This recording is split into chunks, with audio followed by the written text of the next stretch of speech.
estaba así un poco sorprendido porque si vengo yo a hablar y os habéis quedado sin adoración, pues digo, oye, no le estoy quitando el sitio a Jesús. Pero luego en la misa me ha hecho ver que él está muy contento que se hable de su madre. O sea que al final todos contentos. Bien, yo hace años que he estudiado este tema de las apariciones de la Virgen, pero sobre todo cuando la Virgen viene a darnos un mensaje al mundo. Ha habido apariciones que ya ha hecho en las cuales no hay un mensaje al mundo, a la humanidad. Y hay otras que sí. Entonces, yo lo que he hecho es tirar del hilo. ¿Y cómo empezó todo? De ver que hay estatuas de la Virgen que lloran. Pues yo me pregunté, ¿y por qué yo está llorando ahora la Santísima Virgen? Entonces, cuando uno va tirando del hilo y lee los mensajes en tal lugar, en tal otro, y ve uno que no se le acoge como ella había esperado, que a veces era triste, que a veces quiere avisarnos, y, como dice el título del libro, vengo a prepararnos. ¿A prepararnos para qué? Pues yo, hilvanando los mensajes y viendo la relación entre una aparición y otra, yo he tocado las 8 principales apariciones en las cuales la Virgen María da un mensaje al mundo. ¿Vale? Ahora las veremos. Pues ver que cuando uno coge las Sagradas Escrituras, corresponde perfectamente a lo que las Sagradas Escrituras nos dicen que está por acontecer y que aún no ha acontecido. Es decir, nuestra Madre del Cielo, como buena madre, viene a prepararnos. Quiere que no nos coja sorprendidos. ¿Y qué es lo que está por acontecer? Los protestantes hablan más de eso. Es lo que llamamos la escatología. Nosotros los católicos hablamos más bien poco, o se nos habla más bien poco, o a veces nada. Y por eso somos los mensajes de la Virgen, cuando nos habla, pues ¿y esto de dónde sale? ¿Y esto qué fuerte? ¿Y esto? Pero cuando cogemos el último libro de la Biblia, vemos que muchas cosas corresponden. ¿Cuál es el último libro de la Biblia? El Apocalipsis. Muy bien. Entonces, nosotros como pueblo de Dios estamos esperando algo. Hace 2000 años esperaban la venida del Mesías. Luego Cristo les dijo, ahora tenéis que esperar la venida del Espíritu Santo. Luego, poco a poco construyendo la Iglesia y el Espíritu Santo os dirá. Y nosotros estamos esperando algo. ¿Qué es lo que estamos esperando como pueblo de Dios?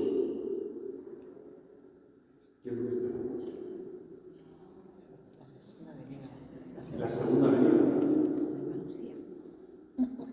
Lo hemos dicho antes en la misa, cuando el sacerdote después de la consagración ha dicho, este es el sacramento de nuestra fe. Hemos contestado todos. Anunciamos tu muerte, proclamamos tu resurrección. Ven, Señor Jesús.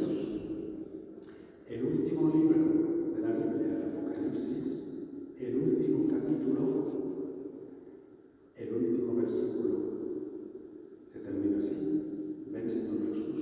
Estamos esperando. Yo que hago muchas referencias a las Escrituras y ver esta relación entre lo que nos dice nuestra Madre del Cielo para nosotros en nuestra época y lo que está por acontecer, pues sobre este punto, por ejemplo, un texto muy interesante de un doctor de la Iglesia, San Bernardo de Clairvaux, allá en Francia. Dice, no os contentéis en meditar la primera venida de Cristo cuando viene a salvarnos. Meditad también la segunda, cuando vendrá para llevarnos con él.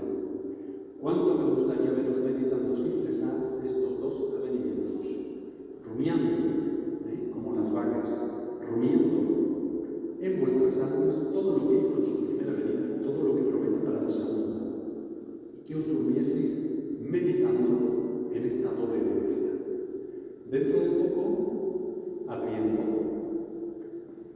El Evangelio del primer domingo de Adviento, ¿de qué nos habla? ¿De la Natividad y la venida de Cristo hace 2000 años? o de la que está por llegar. Nos habla de la segunda. Estamos preparando, estamos en la espera. Cuando Jesucristo vino hace 2000 años, hubo un precursor. ¿Quién era el precursor? San Juan Bautista, a quien está dedicado esta iglesia. ¿Y quién es el precursor de esta segunda venida de Cristo? La Virgen con sus mensajes. Por eso va insistiendo tanto. ¿Cuántas frases tenemos suyas en los evangelios? 5. En cambio, cuando uno va a buscar estas apariciones, dígase Fátima, dígase Nazaret, dígase Medjugorje, dígase otras, pues tenemos párrafos y párrafos de mensajes de la Santísima Virgen. ¿Por qué tanta insistencia? ¿Por qué tanta importancia? ¿Y por qué ahora? Dios no nos ha escogido a vivir la época de la Guerra Civil, ni la época de Juan de Arco, ni la época de Cristóbal Colón, de los Reyes Católicos. Nos toca esta época. Y como la Virgen espera tanto de nosotros para lo que se está preparando. Por eso tanta insistencia y sus propias preguntas. Yo escribí este libro tras las conferencias que daba, porque la gente me lo pedía.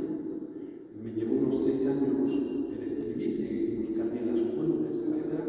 Y yo le pedí a la Virgen, bueno, pues ahora yo necesito que al menos alguien, un obispo, lo apoye, porque lo que se dice ahí hay cosas que no la encontramos en cualquier sitio, ¿no? Y no la escuchamos en todas las iglesias. Y a veces hay cosas que van un poco contracorriente, incluso dentro de la iglesia, porque la Virgen a veces no tiene pelos en la lengua y cuando tiene que dar una corrección, la da. El obispo de Bayona, un obispo francés muy valiente, un poco en España, pues yo no conozco bien vuestro obispo aquí, lo siento mucho, pero por ejemplo en España, un señor Richplat, donde hasta ahora es el cardenal, es un obispo valiente, pero es lo mismo. En Francia, él hizo el prólogo, yo creía que iba a hacer el prólogo 2 párrafos, y yo ya estaba contento, pero hizo 3 páginas, apropiándose del tema e insistiendo en la importancia de rezar para que se cumpla lo que nos está transmitiendo la Santísima Virgen y que podamos también ayudar y formar parte de su ejército, ¿no? Como decía San Luis María Guiñón de Montfort. Bien, pues hemos dicho que estamos esperando la venida de Cristo, que el precursor es la Santísima Virgen, ¿no? Y que en sus mensajes vamos a encontrar, a través de las Escrituras, pues todo esto que está por acontecer. Entonces, ¿qué es lo que está por acontecer antes de esta venida de Cristo? A San Pablo le preguntaban, bueno, ¿y es ya que va a venir la segunda venida de Cristo? Decían, hombre, no. Si antes tiene que pasar esto y esto y esto y esto, no puede ser ya. Entonces, ¿qué es lo que tiene que pasar antes de la venida de Cristo? A ver, por aquí, Cáceres me han dicho, ya verás, que la gente tiene un nivel espiritual muy alto, muy alto. O sea, la cree. Pues bueno, no voy a decir yo, a ver usted señora, del jersey amarillo, no os preocupéis, pero a ver, ¿qué tiene que pasar antes de esta venida de Cristo? Sí o sí, porque están las Escrituras. ¿Qué tiene que pasar? La apostasía. La venida del Anticristo. Una gran tribulación. Una gran persecución. Jesús de Nazaret no ha muerto, sigue vivo. ¿Qué venida tiene que haber? Una gran tribulación que lo encontraremos en el Catecismo de la Iglesia Católica. 2 números.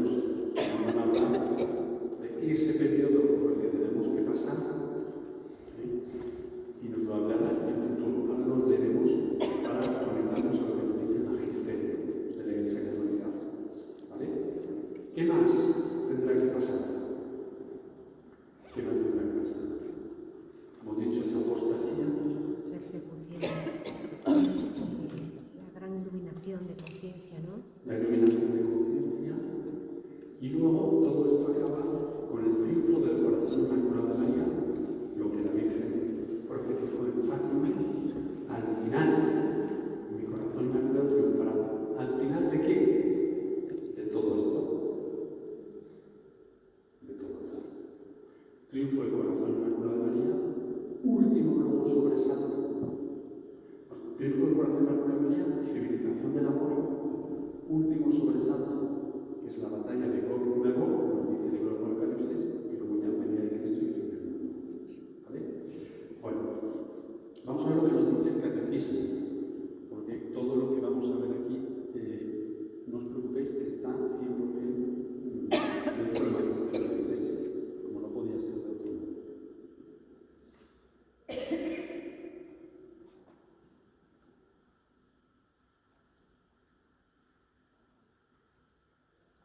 Número 675. Antes del advenimiento de Cristo, la Iglesia deberá pasar por una prueba final que sacudirá la fe de numerosos creyentes. Lo dice en futuro. No estamos hablando de la persecución de los primeros siglos de los circos romanos. ¿Vale? El Catecismo de la Iglesia Católica salió en 1993. La persecución que acompaña su peregrinación sobre la tierra desvelará el misterio de iniquidad bajo la forma de una impostura religiosa y la apostasía de la verdad suprema que vendrá por el anticristo. La Iglesia solo entrará en la gloria del reino a través de esta última Pascua en la que seguirá a su Señor en su muerte y en su resurrección. Juan Pablo II, en el año 1980, estando él en Alemania, en Fulda, él dice lo siguiente: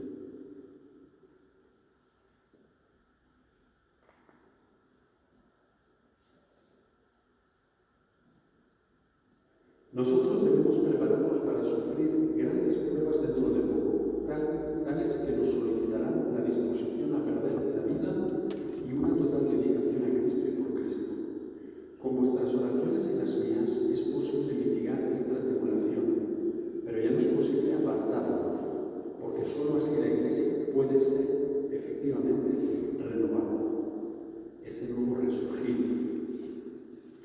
¿Cuántas veces la renovación de la Iglesia ha surgido de la sangre? Esta vez también será de esta manera. Nosotros debemos ser fuertes y estar preparados y confiar en Cristo y en su Madre y ser muy asiduos en el rezo del rosario. La Virgen dirá en Medjugorje: he venido a llamar al mundo a su conversión por la última vez. Luego ya no apareceré más en la tierra. Esto lo dijo en 1982. Es decir, que después de las apariciones de Medjugorje ya no habrá más. ¿Por qué? Porque llega el triunfo del corazón inmaculado, el mundo en el que vivimos ya no será igual a como lo vivimos hoy, en el cual el demonio campa a sus anchas, sino que el demonio, como nos cuenta el libro del Apocalipsis, será de nuevo encadenado. Y de ahí vendrá este tiempo de civilización del amor, que el demonio no podrá tentar, al igual que lo hace hoy, casi reina como lo hace. Por eso dice: vengo a llamar al mundo a su conversión, luego ya no apareceré más en la tierra. Bien, ¿me seguís? Más o menos las cosas claras. Bueno, en los primeros capítulos del libro, o sea, este libro yo lo he escrito para los que no tienen ni idea de todo esto. ¿Cuántos de los que estáis aquí ya más o menos sabéis de qué va la película? De esto de escatología, de los tiempos y tal. Que levanten la mano los que ya saben de qué va. A ver, vale. Bueno, pues es una minoría. Perfecto. Pues el libro lo he escrito sobre todo para los que no saben y poner las ideas bastante claritas. Muy bien. Entonces, el libro empieza haciendo hincapié y mostrando los diferentes tipos de apariciones de la Virgen, porque no todas son como Lourdes y Fátima,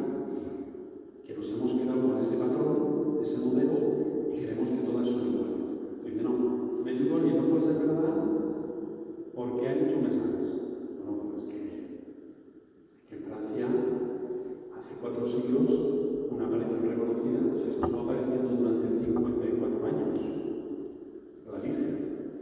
Entonces, no porque en Fátima se ha aparecido 6 veces y unas cuantas más en Lourdes, no siempre la Virgen va a funcionar así.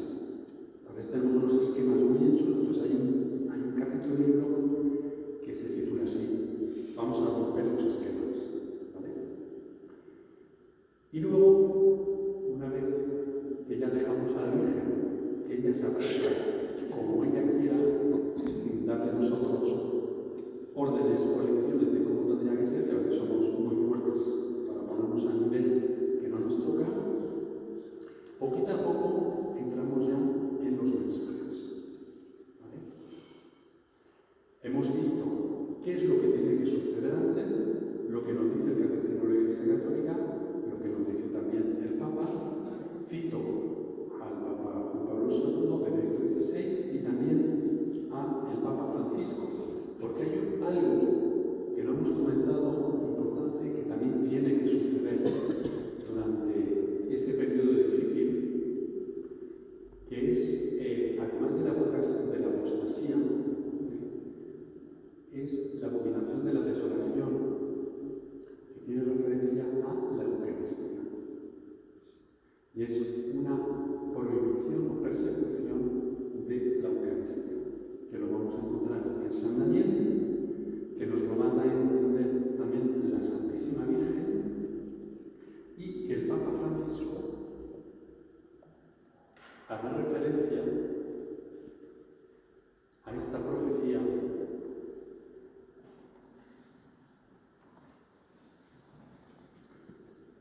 el 28 de noviembre del 2013. Se hablaba de la persecución a los cristianos en Oriente Medio, Siria, etc. Y él dijo: los cristianos que sufren en tiempos de persecución, en tiempos de prohibición de la adoración, son una profecía de lo que nos sucederá a todos. Entonces esto está escrito y reescrito, y lo que vivimos en el confinamiento, que no podíamos tener acceso a las misas, probablemente fue una preparación de lo que puede ser que nos toque vivir después. Vamos a entrar ya en los mensajes. Había mucho más que decir, pero me han dicho que esto va a durar una hora. Si nos quedamos hasta las 3 de la mañana, yo contento, pero creo que vale. El libro también, un pequeño detalle que se me ha olvidado, el vídeo tiene un punto de originalidad porque contiene 18 vídeos que uno puede escanear con su teléfono y que permite ir más allá sobre tal aparición. Y entonces yo voy dando la palabra a veces a un sacerdote, alguien que se ha convertido aquí, alguien que va a narrar esta experiencia, etc. Por ejemplo, hay una aparición en Zeitún. Zeitún está en Egipto, en una basílica que se construyó en conmemoración de donde residió la Sagrada Familia cuando estuvieron en el exilio.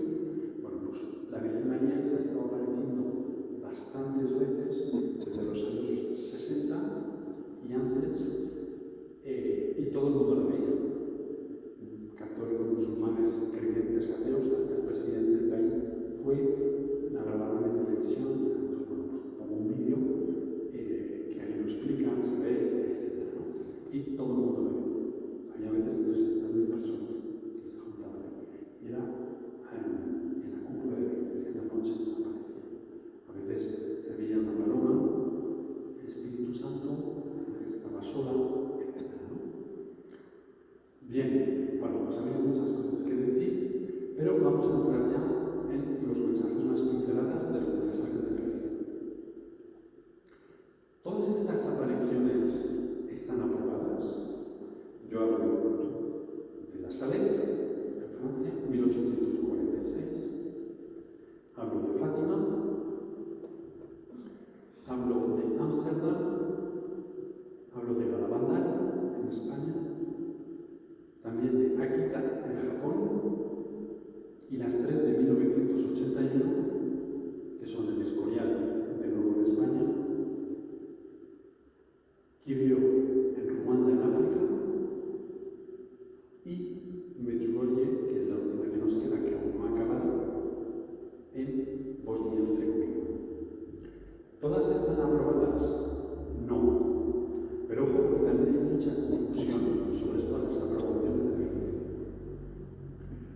pequeño inciso importante.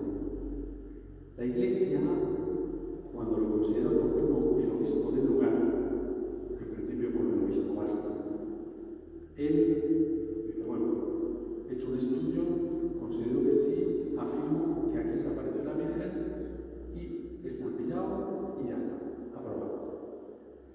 Si quiero me lo creo, si no, no es dogma de fe, nadie me obliga. Vosotros estáis obligados, si sois católicos, a creer en la virginidad de la Virgen y en la Inmaculada Concepción, porque es un dogma de fe, y a la presencia de Jesucristo no queréis ir. Eso sí, pero que la Virgen se apareció en Lourdes, si no queréis, no lo veréis, os lo perdéis, pero nadie os obliga. ¿Vale? Bueno, pues el obispo a veces dice, yo hago un estudio y tal. En otros casos dice, bueno, ya lo verá el siguiente obispo. Hay casos que el obispo lo condena, porque dice, aquí no ha habido, hay un engaño. Pero hay otros que dejan la fórmula de no consta, por el momento no consta. Entonces ya otro obispo si quiere, este ejemplo de desaparición de Lourdes de hace 4 siglos, llegó un obispo 4 siglos después y cogió el tema, alguien le insistió, oiga, estudie esto porque aquí se apareció, porque hay un santuario, porque tal, estudie, lo estudió y la aprobó 4 siglos después. ¿Vale? Entonces, cuando una aparición, como dice el obispo que ha hecho el prólogo, podemos decir que tiene una realización consolidada, que es un lugar de peregrinación donde se dan los sacramentos y que no está bajo ningún aspecto condenada por la Iglesia, pues, y que los mensajes no contradicen nada de la fe, la Iglesia, si queremos con discernimiento, podemos seguir lo que dice esa aparición. Cuando Conchita de Garabandal se encontró con Papa Pablo VI, le debió transmitir toda la persecución que por desgracia hubo en Granada de algunos sacerdotes, y el Papa Pablo VI, poco después de haber visto a Conchita, él cambió el artículo del derecho canónico que obligaba a pedir un imprimatur a un obispo para poder hablar de apariciones, sobre todo no reconocidas. Ese imprimatur desapareció. Como la Iglesia dice, no, confío en vosotros, discernir y adelante. ¿Me explico? O sea, yo hubiese podido escribir esto, pero yo quería que hubiese también el apoyo del obispo. Pero en sí no es. Entonces alguien dice, no, es que me equivoqué. Si quiere que lo diga, pero no tiene fundamento. ¿Vale? Mientras no esté condenado. Además, que ahora las peregrinaciones oficiales ya están permitidas.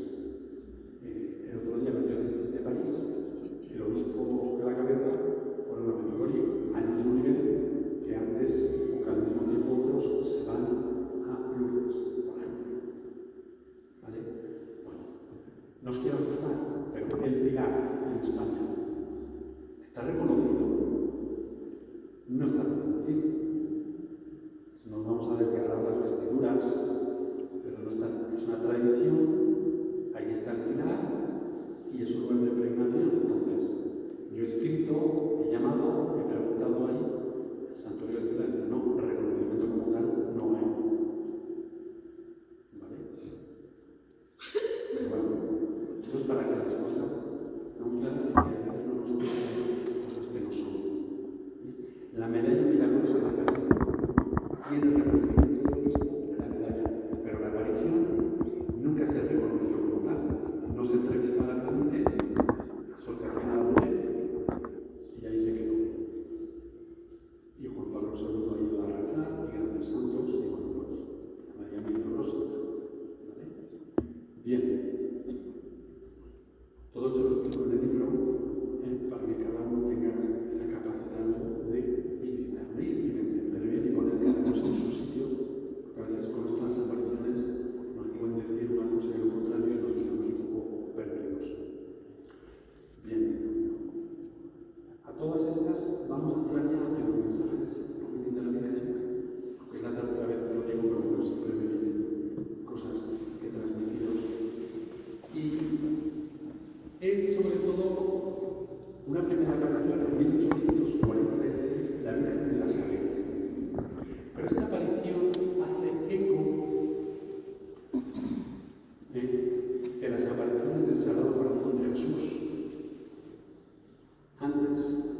1689. Y es que el Sagrado Corazón de Jesús se aparece allá en Francia, en Paris-le-Monial. Estamos entrando poco a poco en una línea jansenista, es decir, un Dios serio, justiciero, castigador. Y el Sagrado Corazón transmite 12 promesas de amor. La devoción al Sagrado Corazón la intimida. Y lo que él dirá a Santa María de la Coca, mendigándole también su amor, mostrándole sus espinas en la cabeza, y esto me la provocan, sobre todo las almas consagradas, y le dirá a la religiosa: por favor, al menos tú, ámame. Dios es amor, mendigando nuestro amor. Bien, os invito a que leáis, si no habéis leído nunca, las 12 promesas de amor, que están también en el libro, a los que entren en esa intimidad con él. Y le dirá un mensaje para el rey de Francia. Es concretamente el 17 de junio de 1689. Dile al rey de Francia que para protegerle a él, al reino de Francia y a la Iglesia de sus enemigos, que ponga el signo del Sagrado Corazón en sus estandartes, en sus palacios, y que se consagre el país al Sagrado Corazón. Y yo lo protegeré. No se hizo. Un siglo después, 17 de junio de 1789, Revolución Francesa. Y la Virgen dirá en la Salette, años después, Francia, la Salette aprobado. Francia ha corrompido el universo. A través de la Revolución Francesa, la filosofía de las luces respecto a las sombras es la Iglesia, el oscurantismo, la devoción religiosa. Para ellos es las luces respecto a las sombras, ¿vale? Eso que se llama nosotros. Y la entrada del relativismo, del racionalismo, del ateísmo, del gnosticismo. Es decir, el hombre se pone al mismo nivel que Dios o más. Ya no es una sociedad teocéntrica en el cual tenemos que adaptarnos a nuestro Creador y lo que nos pide Dios, el santo temor de Dios como uno de los dones del Espíritu Santo, sino que ya Dios lo metemos en lo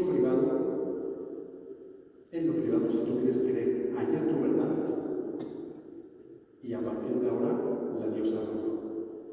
Desde entonces nace la república y las repúblicas, y sustituir el decálogo por los derechos humanos, y poco a poco, pues eso, ¿no? Nuestro evangelio: libertad, igualdad, fraternidad, en sustitución del verdadero evangelio. Ya nos hemos hecho nuestro Dios. Y los santos, Voltaire, Robespierre y toda la banda. En el Panteón, que es como el templo que ellos hicieron, el Panteón, allá en Francia, en París, también pusieron las estatuas de los santos como cuando uno entra en una catedral. Y se les ocurre, siempre copiando la Iglesia, se les ocurrió decir: bueno, vamos a sacar el corazón de Voltaire y lo metemos también ahí, ¿no? Como a Santa Teresa y tal. Y no hace mucho hicieron obras y tuvieron que mover.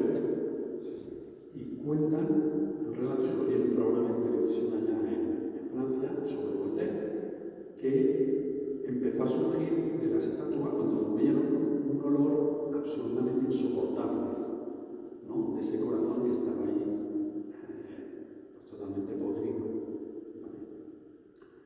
Voltaire, cuando hicieron su funeral, lo tuvieron que interrumpir. Él, rechazó a un sacerdote al final de su vida, murió a las afueras, hicieron un funeral y en unas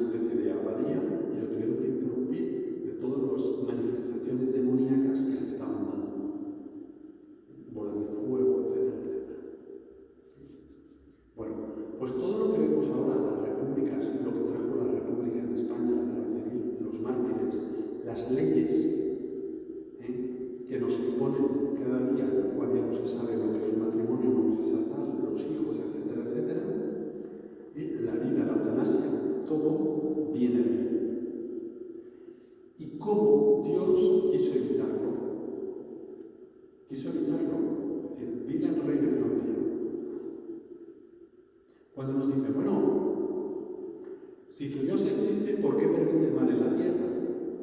Pues Dios quiso evitarlo. Y todo el mal que eso ha traído, las ideologías que ha traído, el nazismo, el comunismo, etc. Lo mismo, enfático. Dios quiso evitarlo. Diré al Papa que me consagre Fátima al corazón inmaculado. Y yo protegeré la Iglesia y evitaremos guerras que, si no, provocará Rusia en muchos países. No se hizo. Y contamos los muertos por millones y millones. Y Dios quiso evitarlo. A día de hoy, Francia nunca se ha consagrado al Sagrado Corazón de Jesús. Nunca. Algún obispo para el nivel privado, no la Iglesia o la autoridad. España sí lo hizo con el rey Alfonso XIII. Y lo hizo ahí en Ciudad de Los Ángeles y con los cardenales y el gobierno. Bueno, no la República, pero luego la monarquía pudo volver. La única donde ha habido revoluciones que luego la monarquía ha podido volver. Bien, ¿me vas siguiendo o no? Os he perdido, estáis ahí. Entonces, es que es importante, es que es esencial ver que todo tiene su relación. Y que la Virgen ha ido de un sitio para otro, para otro. Entonces, ahora vamos a tocar sobre esto de la... que me cuesta no pararme, lo siento. Sobre esto que digo aquí, Sagrado Corazón, la revolución, es que es importante entender bien, porque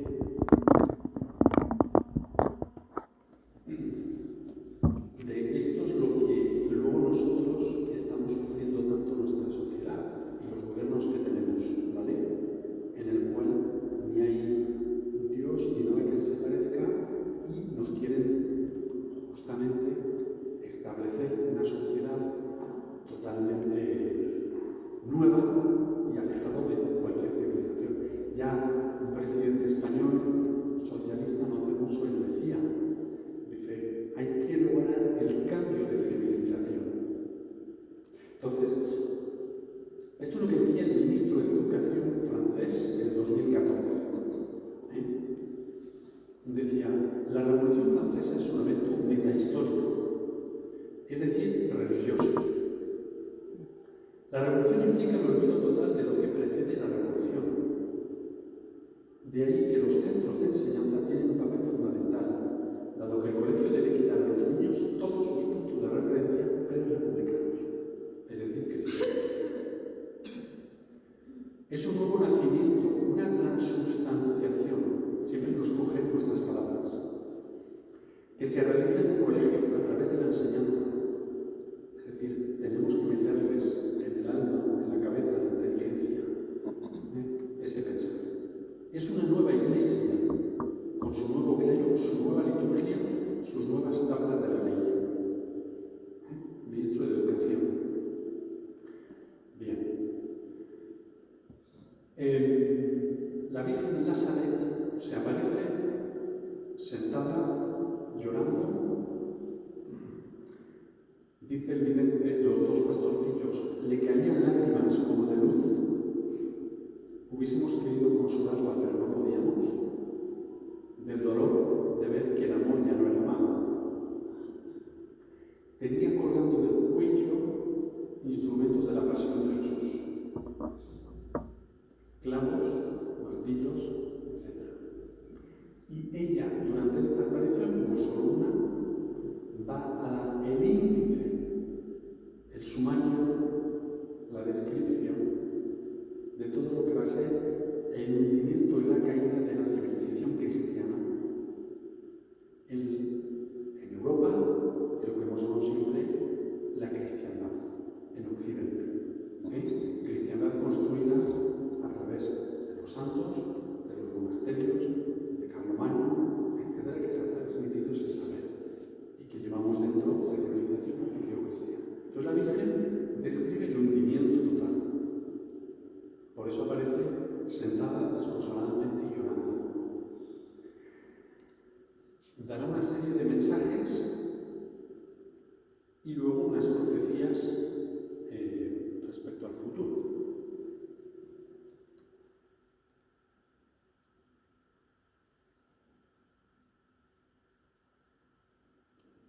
dice.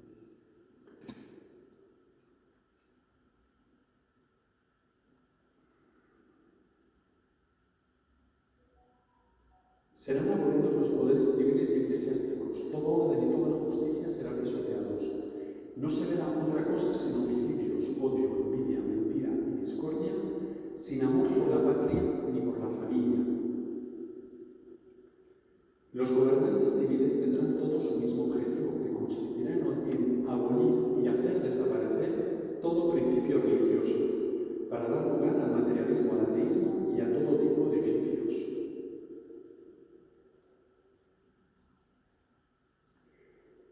En el año 1864, Lucifer y un gran número de demonios serán liberados del infierno. Ellos abolirán la fe poco a poco, hasta en las personas consagradas a Dios. Ellos las cegarán de tal modo que, salvo una gracia particular, adquirirán el espíritu de esos malos ángeles. Muchas casas religiosas perderán completamente la fe y perderán muchas almas. En Garabandal, dirá lo mismo, hay sacerdotes, obispos y cardenales que van por el camino de la perdición y llevan tras de sí muchas almas. Cosa que es un mensaje totalmente antipopular, ¿no? Más unos niños que te ha hecho la Virgen, como para... Bueno, año 1864, Lucifer y un gran número de demonios serán liberados del infierno. Entonces, esto es muy importante. ¿Qué es lo que pasa en ese año? Es el inicio de la Internacional Socialista, que va a dar luego pie a las ideologías, a lo que vivimos hoy. Y esas ideologías, como hemos contado, nazismo, comunismo, etc. Entonces, el Papa León XIII, el 13 de octubre de 1884, tiene una visión. Está celebrando la misa y de repente ve un montón de demonios por todos sitios que aparecen y una conversación en la cual el demonio pide un siglo a Dios para atentar a la Iglesia y a la humanidad. El Papa, asustado, va a su despacho y escribe la oración, el pequeño exorcismo de San Miguel, y la manda a todos los obispos del mundo con orden de que sea recitada al final de cada misa. San Miguel Arcángel, defiéndenos en la batalla, etc. Esa oración, por desgracia, luego en el Concilio Vaticano II se dejó un poco de lado. Aunque los papas actuales, desde el Papa Juan Pablo II, han pedido que se siga rezando, que nos sigamos rezando, ¿vale? Nosotros también como laicos. Entonces, la Virgen dirá en el Yugorie: el demonio sabe que le queda poco tiempo. Pidió un siglo y ese siglo se está acabando. Por eso está tan rabioso contra los sacerdotes, contra la Iglesia, contra las familias, y va generando divorcios, etcétera, etcétera, etcétera. Intenta romper todo lo que puede porque sabe que el tiempo se le está acabando. ¿Veis toda la relación?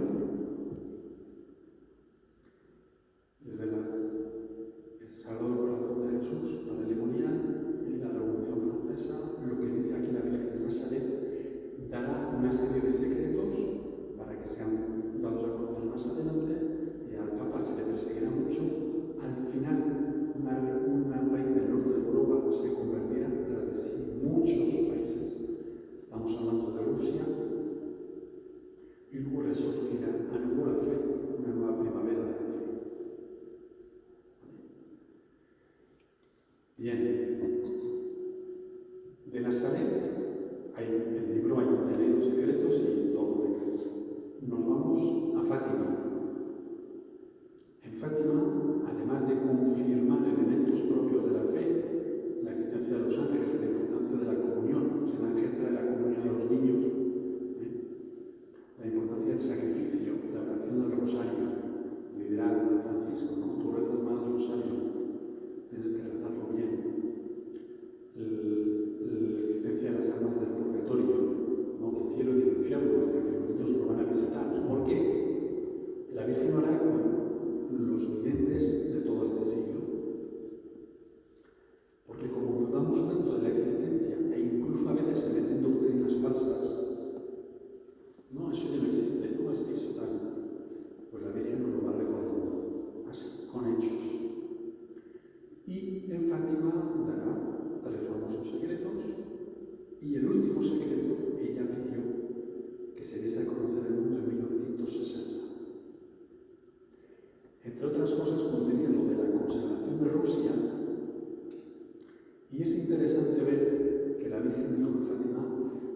vendré a pedir la consagración de Rusia al corazón blanco de María.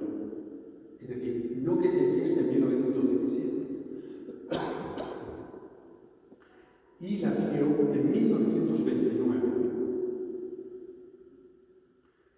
No se hizo. Esa consagración no se hizo.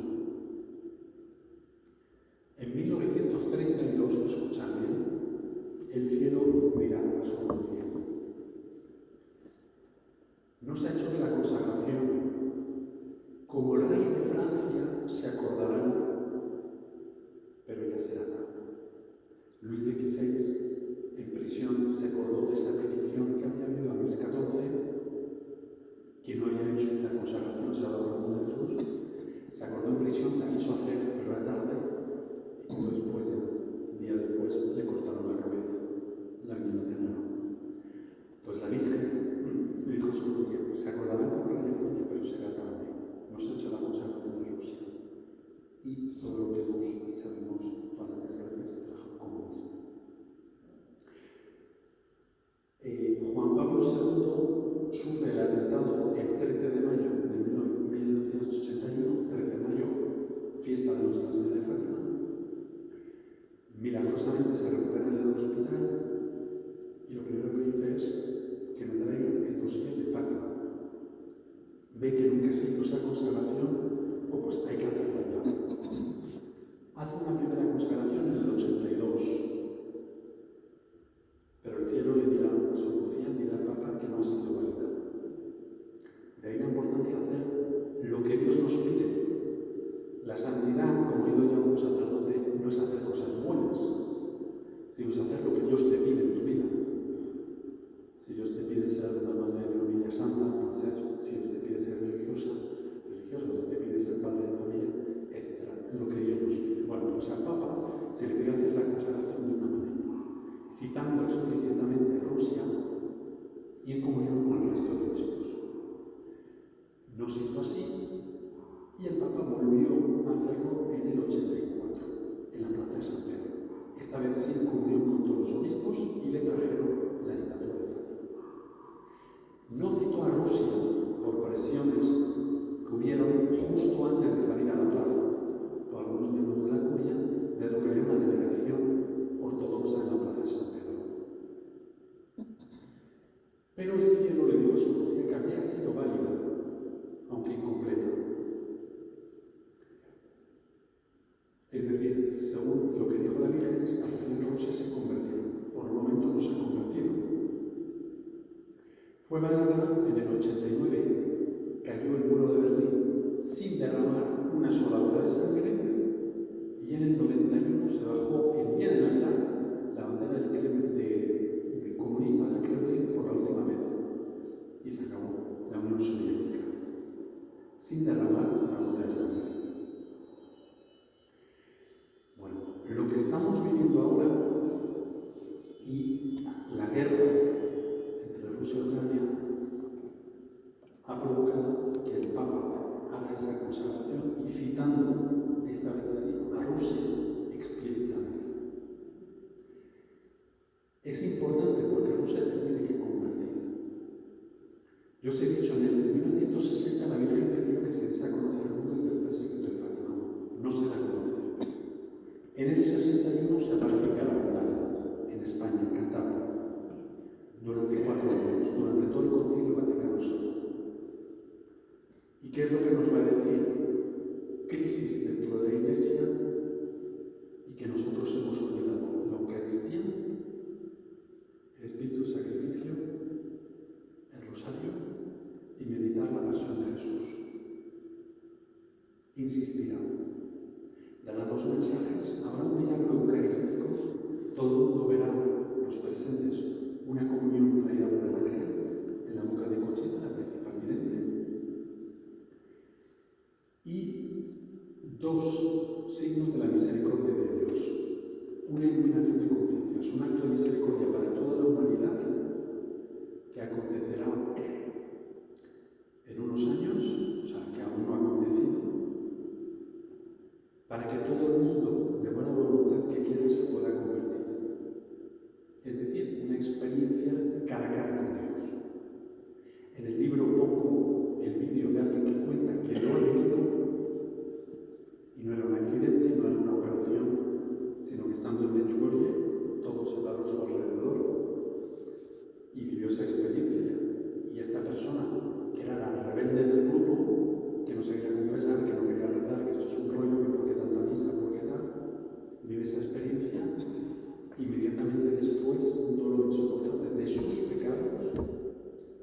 persiguiendo al sacerdote del grupo para que le confiese ya. Que le dice, "Oiga, usted es la única del autobús que no se ha confesado, no se quería confesar, y ahora viene y que tiene que ser ya". Pero oiga, usted, la otra llorando y le dice, "Bueno, vamos a confesarnos y hablaremos después".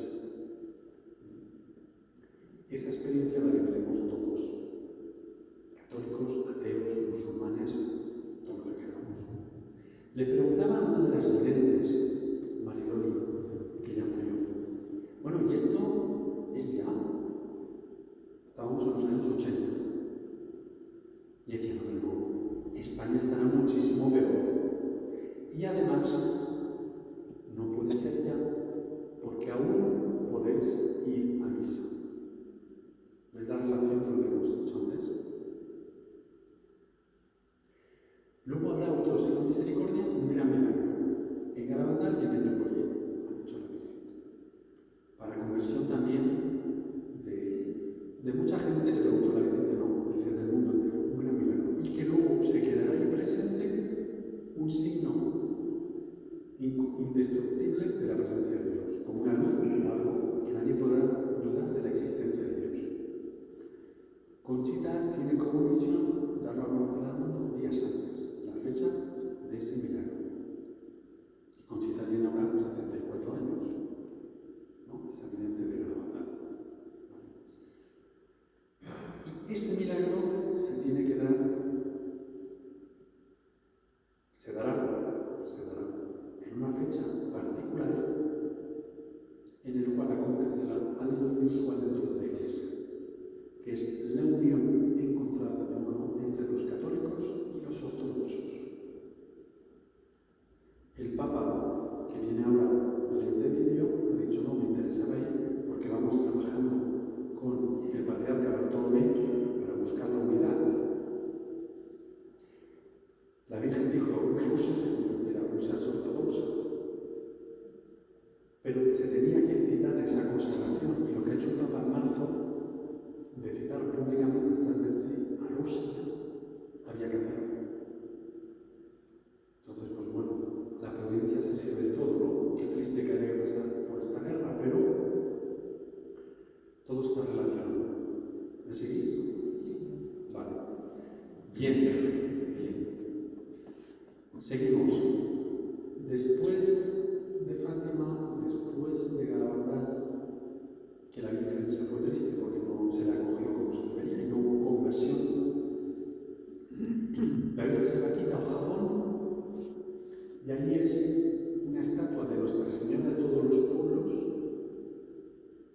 de Ámsterdam que llora muchas veces delante del obispo, de la televisión, etc.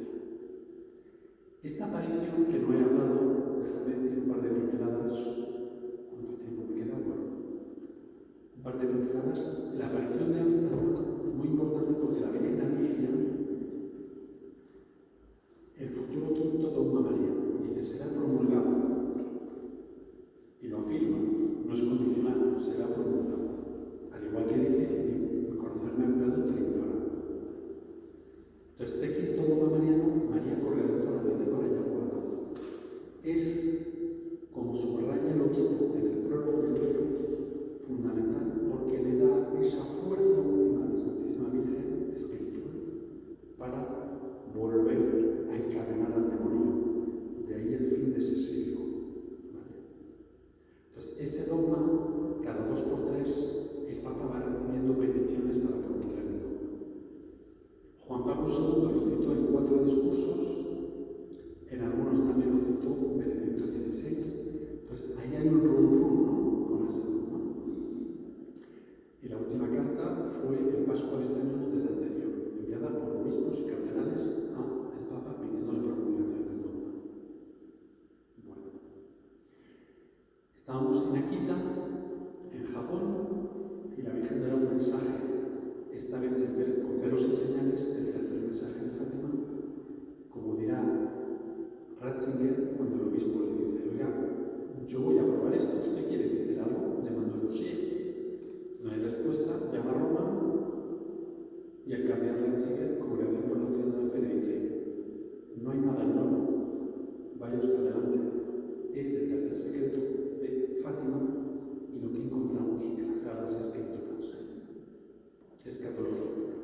Entonces, la Virgen describe, por desgracia, yo digo lo que dice la Virgen, estoy aquí para hacerme amigos, no me voy a cancelar yo a que me quieran, pero la Virgen describe lo que encontramos en el libro del Apocalipsis, capítulo 12, capítulo 16, ese famoso castigo, grandes terremotos, grandes, bueno, pues esas trompetas, ese sello que nos habla el Apocalipsis y la guerra.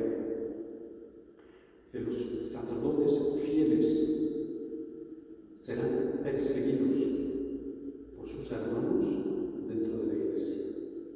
Y al final tendremos una iglesia del compromiso, es decir, una iglesia que acoge el mundo y que tiene la tentación de transformarse como el mundo, en lugar de una iglesia que va contra corriente.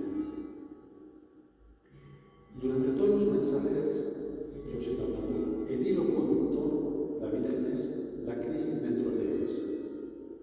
Entonces, como madre, que es madre nuestra, a la Virgen le preocupa muchísimo la salvación de nuestra alma, y por eso en los lugares de apariciones es, por un lado nos avisa y por otro nos da consejos espirituales o nos corrige.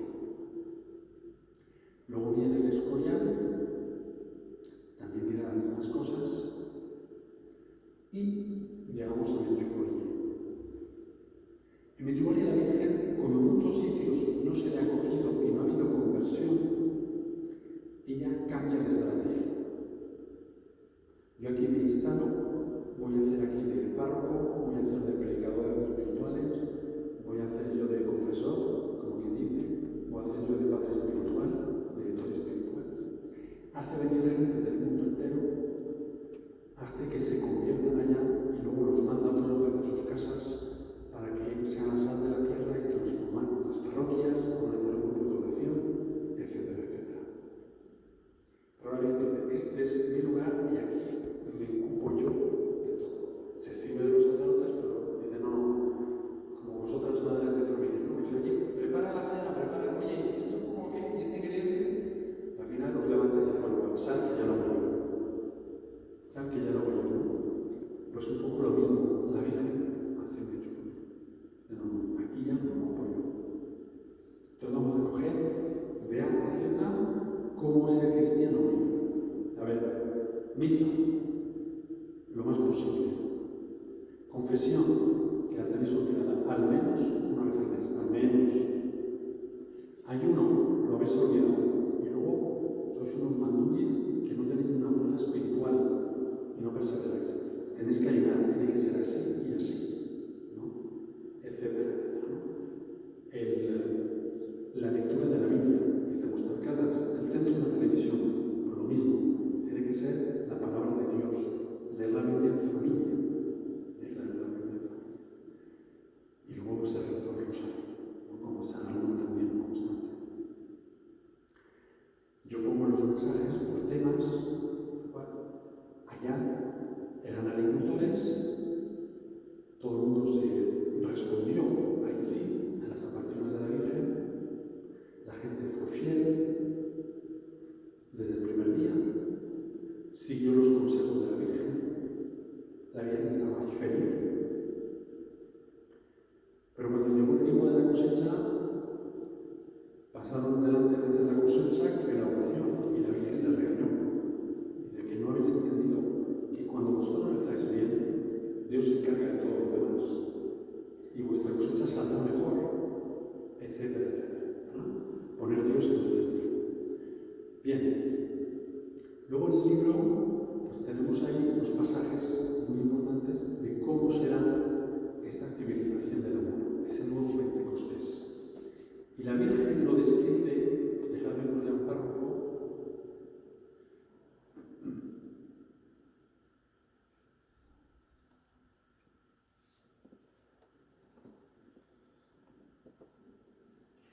Después del momento del gran sufrimiento seguirá el momento del gran renacimiento. Todo volverá a florecer. La humanidad volverá a ser un nuevo jardín de vida y de belleza, y la Iglesia una familia y iluminada por la verdad, nutrida por la gracia, consolada por la presencia del Espíritu Santo. Jesús instaurará su reino glorioso, Él estará con vosotros y conoceréis los nuevos tiempos, la nueva era. Veréis finalmente una nueva tierra y unos nuevos cielos. El Espíritu Santo descenderá como fuego, pero de diversa manera que en su primera venida. Será un fuego que todo lo abrasará y transformará, que santificará y renovará la tierra desde sus mismos cimientos. Abrirá los corazones a una nueva realidad de vida y conducirá a todas las almas a una plenitud de santidad y de gracia. Conoceréis un amor tan grande y una santidad tan perfecta como hasta ahora nunca la habéis conocido. El Espíritu Santo será glorificado en esto, en llevar a todas las almas al más grande amor al Padre y al Hijo. Esos son los tiempos de la gran misericordia, los tiempos del triunfo de mi corazón inmaculado. Y lo describe todavía más, pero bueno, pues para no alargarme. Entonces, todo acaba bien. Todo acaba bien. No hay más justas. Estamos en la mañana del Jueves Santo. Sabemos lo que está ahí. La crisis de la Iglesia, las catástrofes naturales, esa guerra que por desgracia no sabemos cómo se acabará. Pero Dios lo que nos pide la Virgen es vosotros seguid siendo fieles, rezad, haced de vuestra casa un refugio espiritual como un pequeño Nazaret, donde Dios sea el primero servido. ¿Vale? Y la providencia ya nos guiará.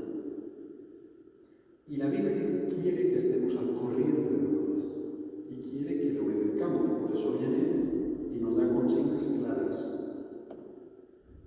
No quiere que nos asustemos. Y como leeremos y escucharemos en el Evangelio de Mateo 24, el primer domingo de Adviento, Jesucristo dice: no tengáis miedo, levantad la cabeza, ha llegado vuestra hora, la hora de la liberación.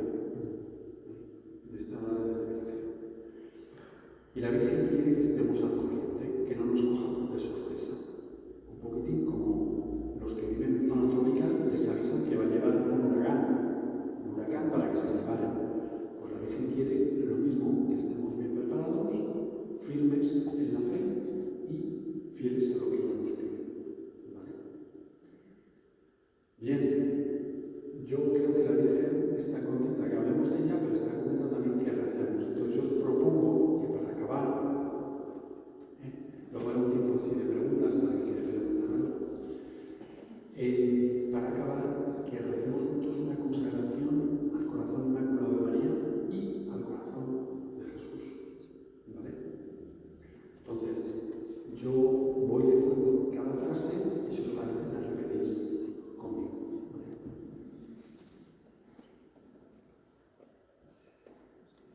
¿Queréis os ponemos en pie, repetís?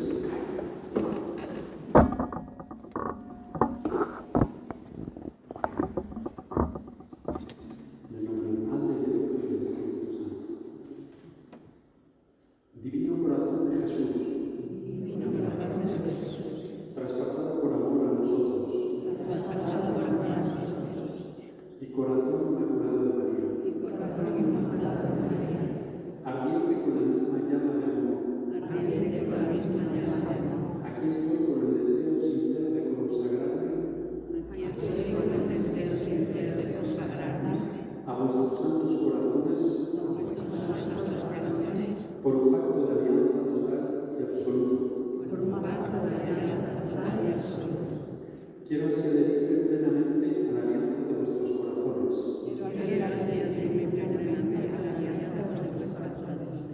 totalmente dedicados al proyecto de salvación del Padre del Cielo,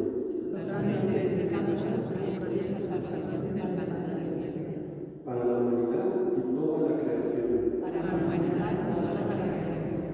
Os lo ruego, enviad sobre mí ahora el Espíritu Santo, para encender mi corazón del mismo amor de vuestros santos corazones, por la intercesión de San José, el primero de los consagrados a la alianza de vuestra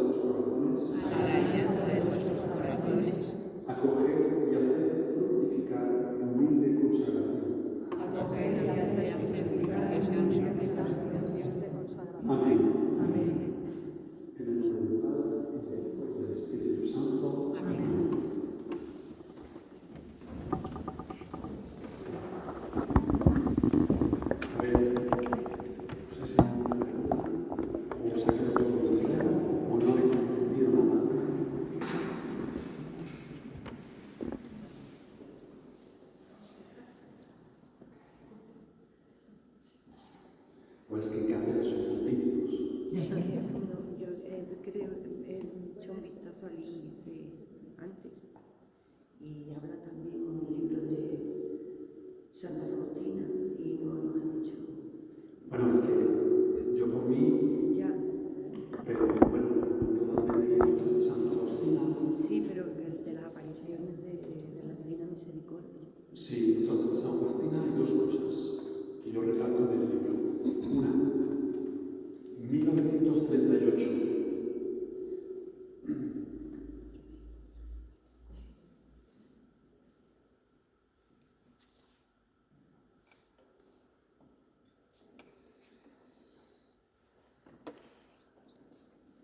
En 1938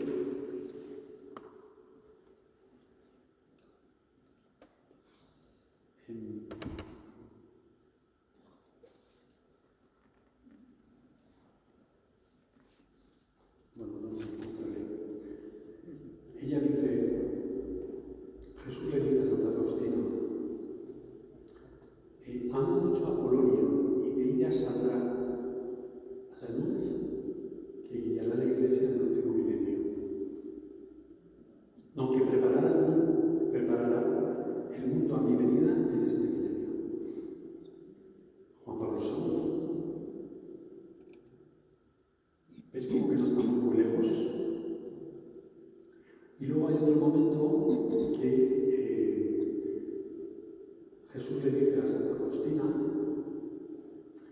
le dice, la divina misericordia es un signo del fin de los tiempos. Ahora llega la hora de mi misericordia, luego vendrá la hora de mi justicia. Yo abro grande la puerta de mi misericordia, pero el que no quiere tendrá que no acoger mi justicia. Un signo de los últimos tiempos. Si preguntamos a Santa Teresa de Jesús, hablamos de la divina misericordia, nos dirá, ¿y eso qué es? A San Juan de la Cruz, que son doctores de la Iglesia. Eso nos lo ha dado el cielo, el siglo pasado, para nosotros, para nuestra época. Armas suplementarias. Como que hablamos la Virgen, la consagración de Rusia, el corazón de Jesús y tal. Eso todo es para nuestra época. Para nuestra época. Más. Hay una carta que nunca apareció, porque nunca la enseñaron cuando San Juan Pablo II hizo la consagración sin nombrar a Rusia. Se supone que Sor Lucía dijo que aquello estaba ya correcto y que el cielo lo admitía. Sin embargo, había supuestamente una carta manuscrita por Sor Lucía donde decía que ya estaba todo aceptado, que ya estaba todo bien, y nunca nadie vio esa carta. ¿Hasta qué punto es real? Gracias. Bueno, ellos se conocían bien, hablaban juntos. Ahí en el libro tenéis una foto que se les ve a los dos. Si aún tenían que se quedaba muchas veces entre ellos dos. Y luego también se dicen tantas cosas de Fátima, incluso yo he oído a veces decir que Sor Lucía no es la verdadera porque la cambiaron y no sé qué. Entonces al final ya uno ya no sabe.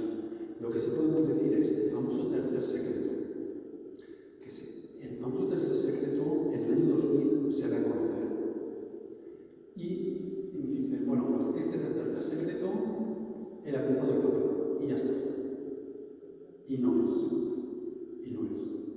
Eso no es porque habla, luego en la quinta se desarrolla, entonces se habla de la crisis dentro de la Iglesia, de las calamidades, de la guerra, de la Iglesia, bueno, etc. Entonces, a veces está la visión que vio Lucía, ese obispo de blanco, el Papa, atacado en Roma y que lo asesinan, y que hay muchos mártires en la colina, y luego está la interpretación que recibió de la Virgen, la explicación de la visión. ¿Vale?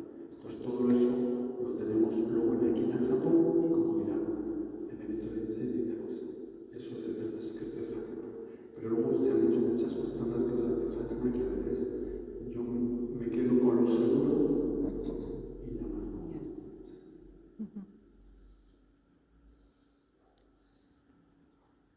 Una cosa, cuando volváis a vuestras casas ahora,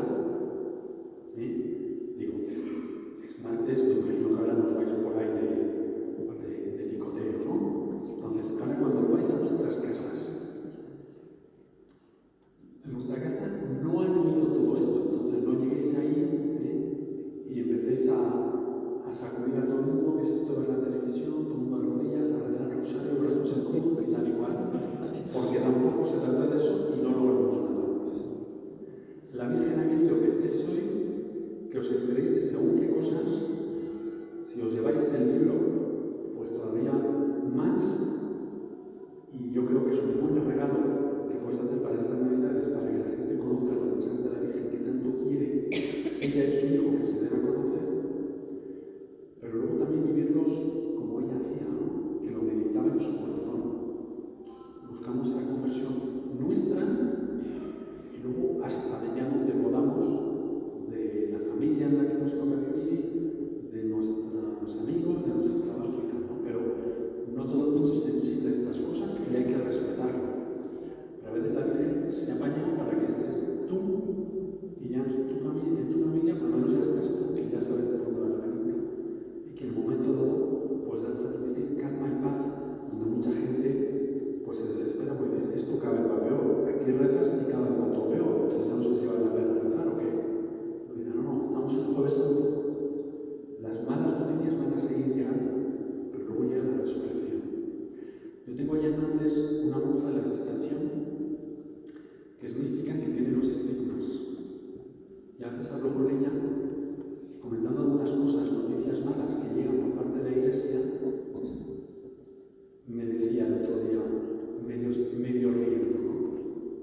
Dice, Damián, si esto es solo el principio, no, entonces bueno. Justamente en ese monasterio, hace unos años, vino el cardenal Sara a dar una charla.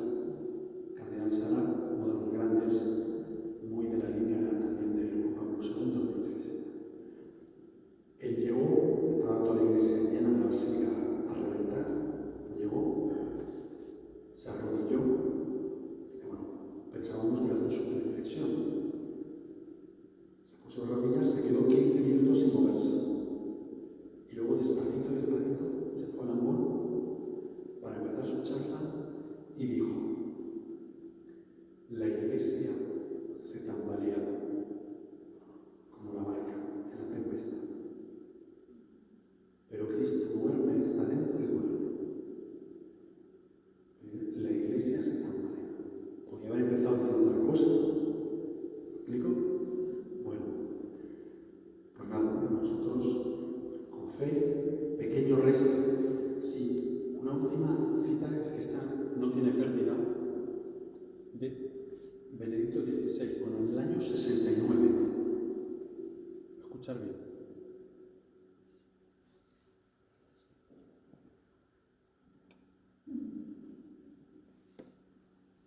Dice así, todo parecerá perdido, pero precisamente en la fase más dramática de la crisis, la Iglesia renacerá.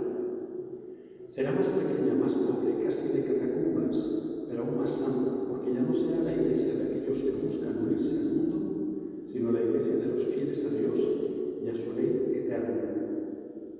El renacimiento será obra de un pequeño resto, aparentemente insignificante, pero indomable, pasado por un proceso de purificación. Bueno, pues, pequeño